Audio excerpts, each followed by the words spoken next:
Hi, I'm Courtney Mims. On this edition of Commuter Connections, we observe the 40th anniversary of Baltimore's Metro subway system with a look at its rich past and its exciting future. We'll be joined by several Metro employees to celebrate 4 decades of Metro service in our region. And MTA Administrator Holly Arnold will join us with a look at what's ahead for MTA. All here on Commuter Connections.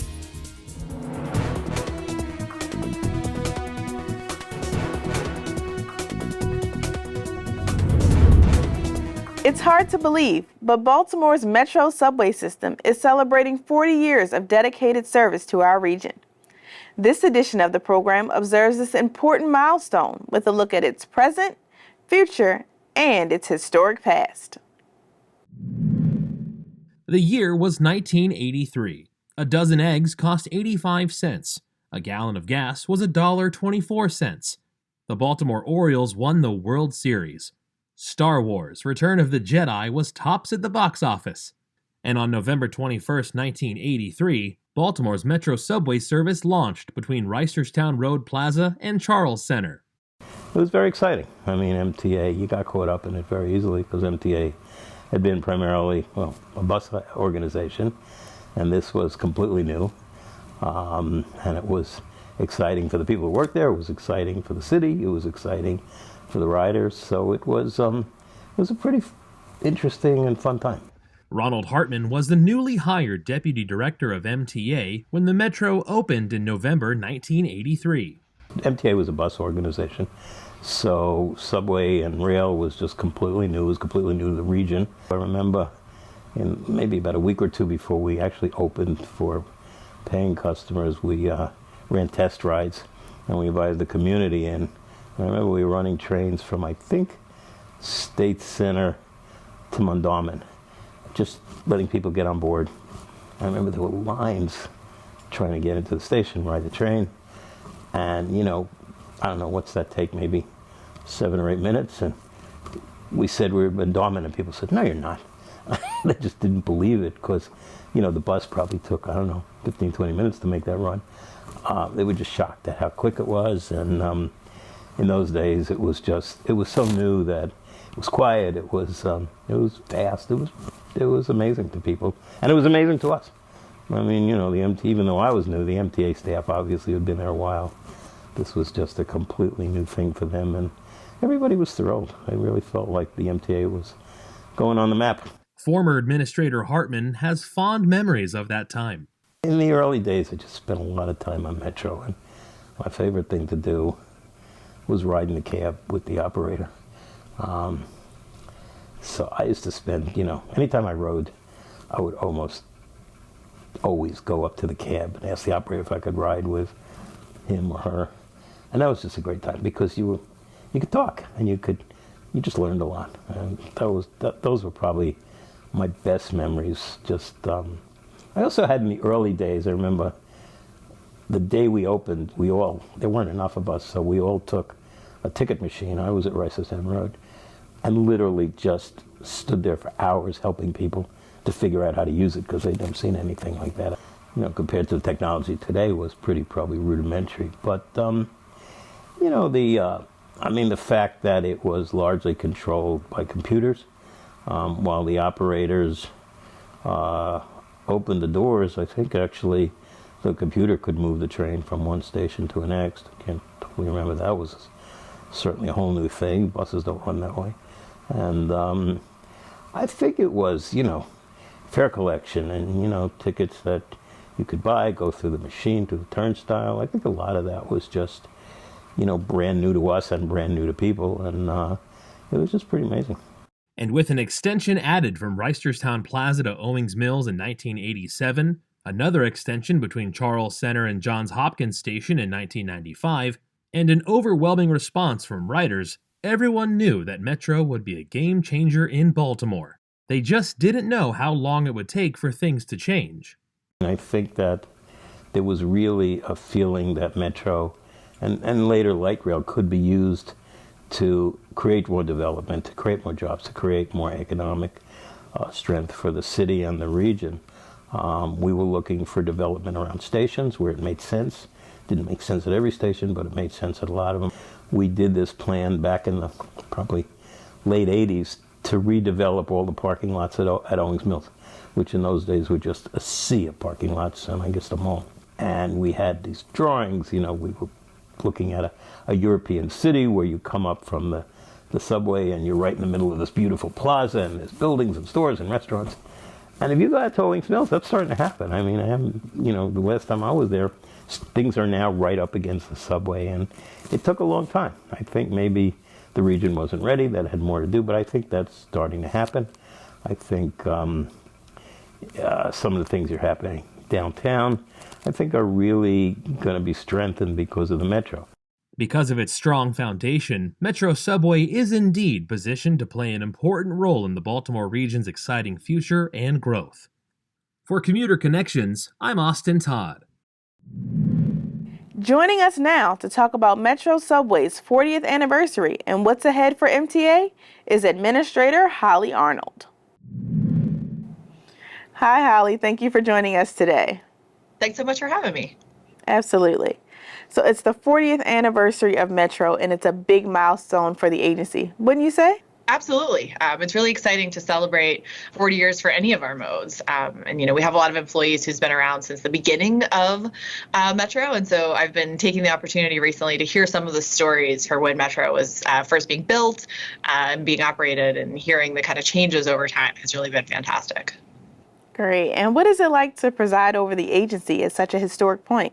It's really exciting. I feel incredibly privileged to be here today and continue to support the team as we, start to replace the Metro rail cars and plan for the future of the agency as we continue to expand and look at better ways to serve our riders. And like you just said, expanding and replacing Metro cars. Can you tell us a little more about that? Right at the 40th anniversary, we're getting a new fleet of Metro cars. Yeah, absolutely.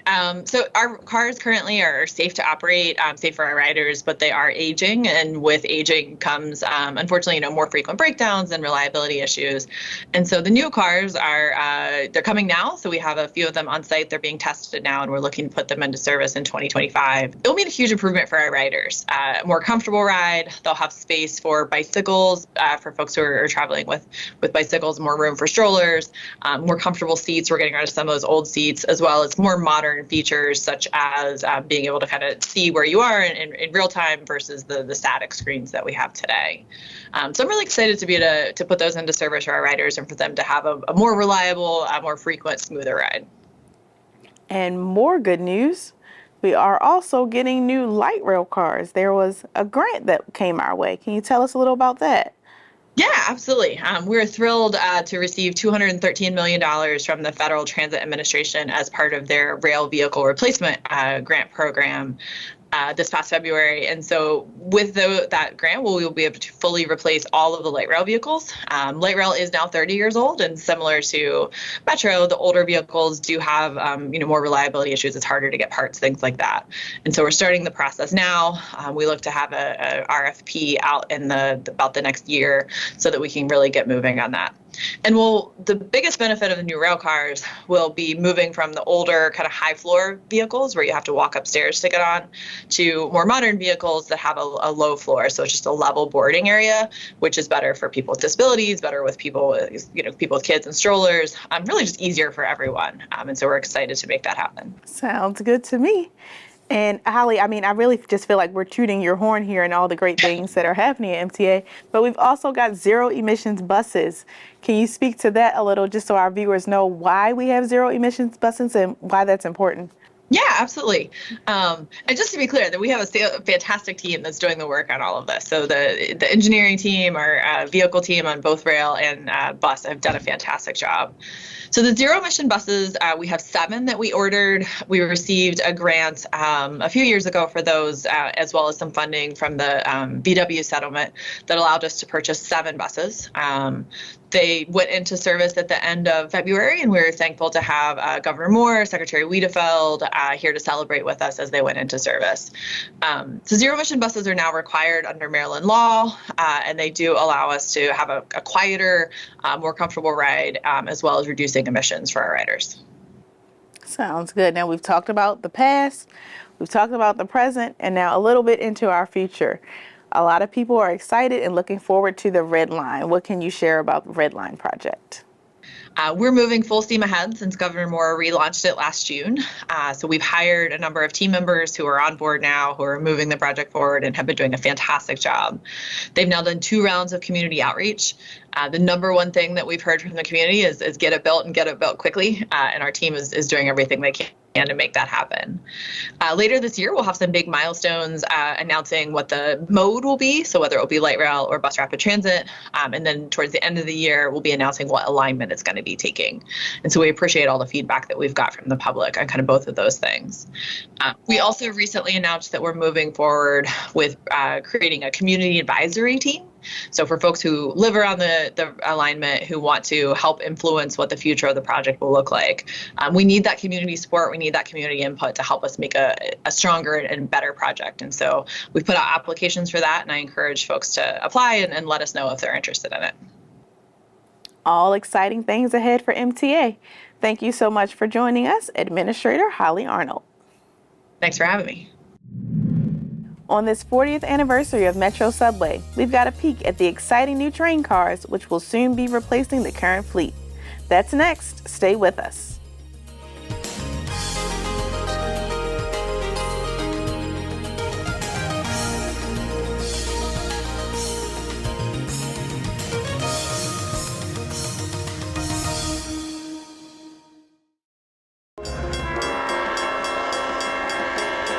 Trains are wider than you think. Don't work too close to the tracks. Instead, stay back, stay away, stay safe.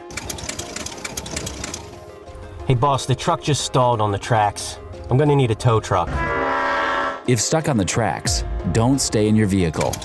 Instead, get out, get away, and call the number on the blue and white ENS sign. I need to report that my truck is stuck on the tracks. Do you need the crossing number?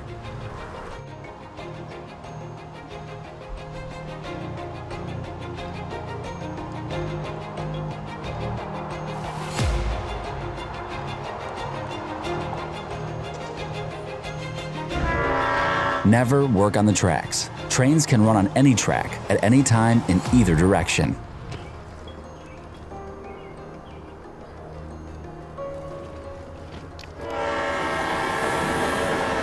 Always expect a train. See tracks, think train. Visit oli.org for more information. After 40 years of dedicated service, Metro Subway's railcar fleet will soon be replaced by new vehicles. The replacement railcars will sport an entire new look and offer a few new features as well. Joining us with a look at these new train cars is MTA Deputy Administrator and Chief Operating Officer Joe Davis. Welcome to Commuter Connections. Thanks for having me. Absolutely. So, new rail cars, is this a total new set, or are we replacing just a few of the cars that we've had over the 40 years? This is a complete redo of the entire fleet. So we're going to end up with 78 brand new state-of-the-art rail cars for Metro system. 78? Yes. So when did this new Metro rail car effort begin? The MTA actually started this planning process back in 2013, and it takes a tremendous amount of work just to get through the research and development phase and then get our contract writing. So after we started this in 2013, we actually awarded the contract in September of 2017 to Hitachi, and that's when they started to actually start building the new train car system and the control system. So when are we actually expecting for these new cars to be on the streets and getting people from point A to point B? So we are shooting for summer of 2025. We actually have 3 of the brand new married pairs here on site already, which is fantastic. We're starting to do some testing with them to make sure everything's working correctly. And if we stay on schedule and everything goes well, we're looking at summer 2025 for these brand new cars. Wow, and you said this started in 2017? We awarded the contract in 2017, yes. Okay, so it's from 2017 to 2025. Seems like there's a lot involved in getting the process complete. Have there been any bumps in the road or anything that made this difficult? We have been very lucky. We've had a couple hurdles. There's been a couple challenges through the system. But we've worked very well with our partners at Hitachi who are building the system and our MTA team here on the ground that's helping us coordinate the whole project. And we've been able to identify those things, approach them through Hitachi and the teamwork that we have here at the MTA, and we'd be able to roll right through them. We've done very good on schedule. Nice. Now, what will these cars look like? How will they look different than what we've had for the last 40 years? They'll look extremely different. Folks are used to seeing the stainless steel outer car bodies that we have currently. These cars will be black. The noses will be black, so the front and the back of the car will be black. And they will have the Maryland flag logo across the sides of them.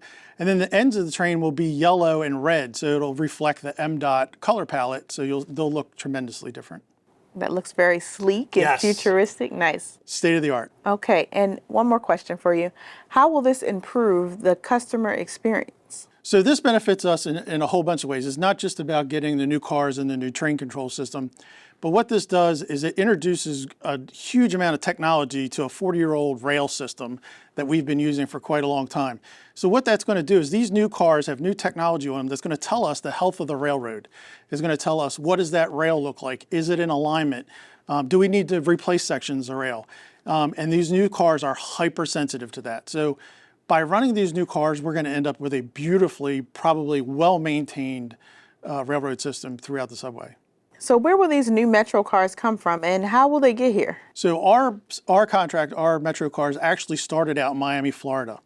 And Hitachi has now built a plant in Hagerstown, Maryland, that they're going to migrate our fabrication and WMATA's fabrication into the Hagerstown facility.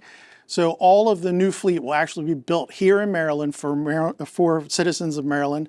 And then to get them from Hagerstown to Baltimore, we're going to put them on a truck. So you're going to see a whole bunch of these railroad cars going up and down Route 70 from Hagerstown into the downtown Baltimore area. When can subway riders expect to see the new trains in service? After we go through exhaustive testing, both off revenue and in revenue, we expect to release these trains summer of 2025. Have there been any previous updates to the cars over the past 40 years? We've been over the last 40 years, so in the middle of that, we try to do what's called a midlife overhaul. So about 19 years into service, 2001 through 2006, we pulled a lot of these rail cars out and had them rebuilt, and they did their midlife overhaul. And they do everything from looking at technology, they look at the seats, the interior, they make sure the wiring is all correct. So we're basically doing a refurb of the fleet during that window to make sure everything is put back as close to new as possible because they've been in service for those 19 years. And how much does it cost to get this new fleet of Metro cars? Each car set is $3.1 million. They are very expensive, but they look fantastic. $3.1 million. Wow. Well, thank you so much for joining us and giving us a sneak peek into what to expect for the new Metro rail cars. You're welcome. Our next guest is a current MTA Metro subway employee who has assisted in MTA's mission for 59 years. He's witnessed lots of moments in transit here in our region, including the early years of Metro service. He proudly wears operator badge number 1, which denotes his impressive seniority and years of service. We welcome Metro train operator station attendant, Mr. Joseph Truitt, to Commuter Connections. Thank you for joining us. You're quite welcome. So how many years have you worked for MTA? 59. 59 years. And when you joined as a bus operator, is that correct? That's correct. They only had bus operators at that time. And there wasn't any Metro. okay, so what was it called? What was the agency called? The agency then was Baltimore Transit Company, formerly known as BTC. And how did you decide to apply for a job working for BTC? One of my family members mentioned that they was looking for people, hiring people down there, so I went down and applied for a job. And I asked for a week's, they hired me immediately, and I asked for them to give me a week, so I give people I was working for a week, and that's when I started working there. And you said 59 years you've been working for MTA? 59 years. Okay, and so you've seen a lot of changes over that time. Anything you can tell me about that you've seen? Well, to begin with, when I started, they had taken the last tractor trolleys off the street. And the changes y'all made since there was no subway, and y'all started the light rail. To me, the light rail is nothing but a trolley, because when I was living, they had trolleys. They were smaller, but they ran on the street. So that kind of speaks to what it was like for you. You said there was no Metro, no light rail. There were trolleys. Were there any other type of transit going on? They only had buses, and the buses had different routes that traveled pretty far. Was it as expansive as it is now? Yes, it was. Plus, they had extended it quite a while I was here. But basically, they covered the whole city, basically, but they ran out into the Baltimore County also. So when you were driving on the bus, was it what you expected it to be when you took that job and were hired on the spot?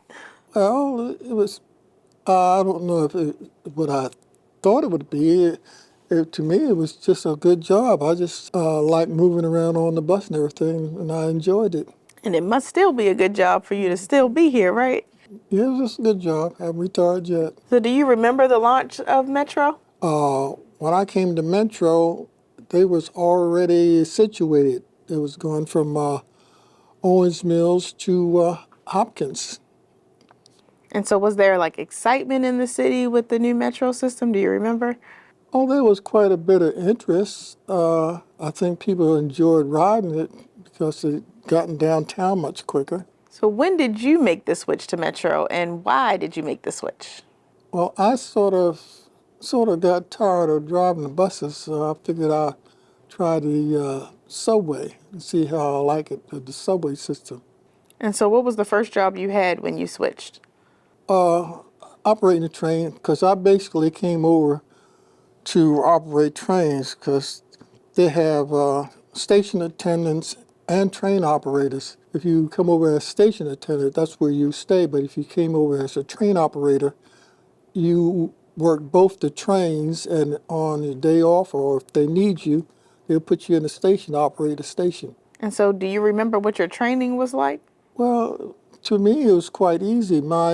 All my instructors enjoyed it. They seen how I operated the train, and they just sit back and relax when they found out how I operated the train. So you just Mr. Smooth is what you're telling me, right? Well, I must have been, because after they seen how I operate, everybody would just relax and let me operate the train. So what would you say are the big differences between bus operator and train operator? Bus operators, they're going to have to make the time, and they're going to have to remember where to turn, and they're always going to have to bypass the fire extinguisher, and stop at the corner for the people, not the mailbox and the fire hydrants, because when they get tired, we do that. Well, you must enjoy your job to have been here for 59 years. What keeps you coming back? I believe I like what I'm doing, so I feel I can keep on going for a little while longer. Okay, so have you given any thought to how much longer you're going to stay in the role? No, I really haven't given much thought to how long I was going to stay. Oh, wow. Well, that is awesome, and kudos to you, and thank you for joining us on Commuter Connections. Thank you. We've gotten a perspective from a long-time serving Metro employee, and coming up next, we get the perspective of a new Metro employee who recently joined the team here in Metro's 40th anniversary year. Stay with us.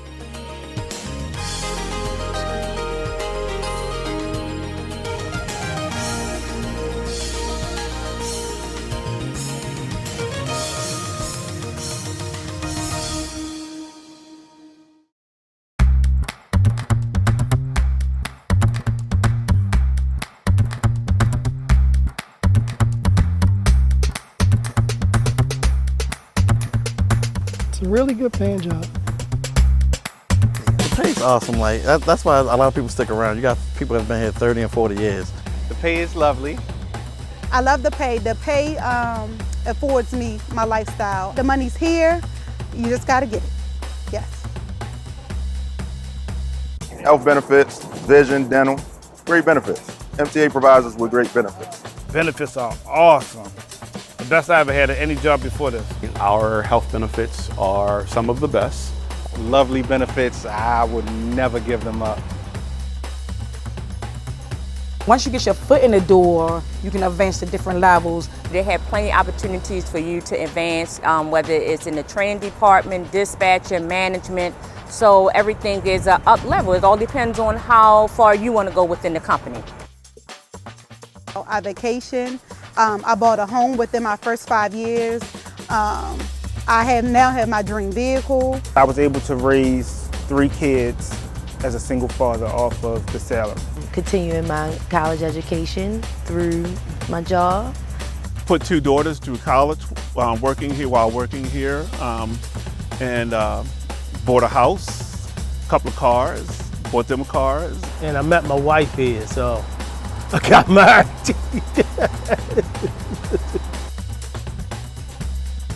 The satisfaction that I get from being a light rail operator is the feeling of I'm actually doing something and helping people. Yes, I love what I do. I come to work every day. Love getting paid every Fridays. Give it a shot, come on board, we'll help get you through it. They got so many ups, I can't even count one down.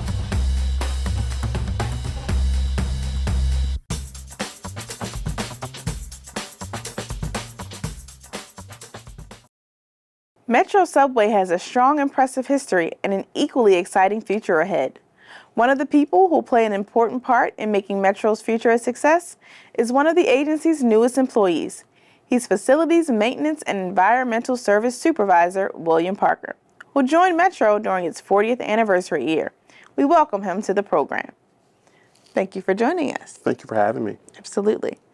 So what are your duties as Facilities Maintenance and Environmental Service Supervisor?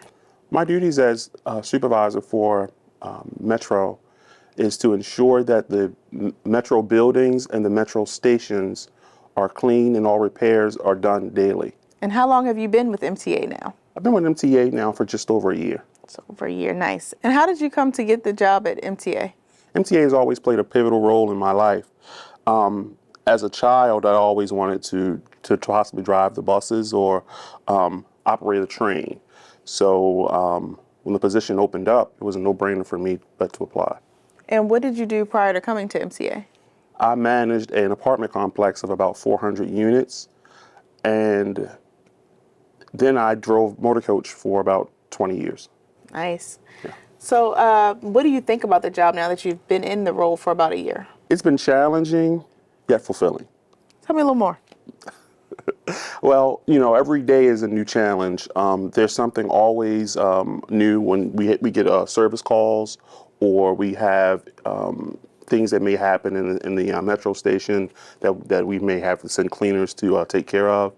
There's always something new, something always going on. But it's been pretty good. It's been pretty positive on my end. What do you like most about your career focus and mission in transit? Well, for me, I enjoy providing a safe and reliable service to the public. Just being a part of that makes me happy.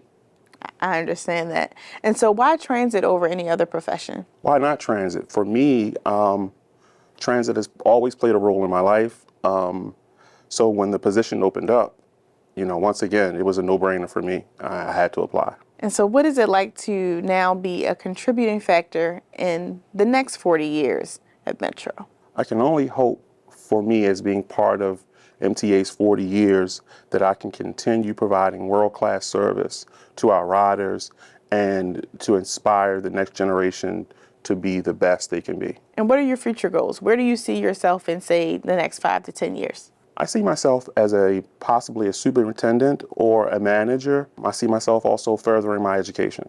And that's something you can definitely do here at MTA. All right, would you recommend a career in transit to others? Yes, but only to those with a willingness and a desire to grow themselves. Understood. Well, thank you so much for joining us today. Once again, thank you for having me. That brings us to the end of another edition of Commuter Connections. Thanks for joining us. We'll see you next time.